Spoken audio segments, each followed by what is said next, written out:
Hello guys, কি সুন্দর একটা জায়গায় আসলাম আপনাদের মাঝে দেখানোর জন্য। যাই হোক, সবাই ভালো থাকবেন, সুস্থ থাকবেন, পাশে থাকবেন। সবার প্রতি ভালোবাসার অবিরাম রইল। যদি থাকে নসিবে আপনি আপনি আসিবে, জোর করে হরণ করো না রে মন আমার, জোর করে হরণ করো না। কত ভালোবাসি তোমায় তুমি তো জানো না,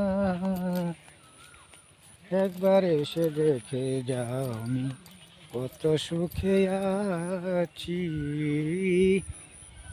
একবার এসে দেখে যাও তুমি কত সুখে আছি। পারিনি ভুলে যেতে, পারবো না তোমায় ভুলে যেতে। আসলে মানুষের মন আকাশের রং, কখন কি হয়ে যায় বলা যায় না। যাই হোক, সবার প্রতি ভালোবাসার অবিরাম রইল।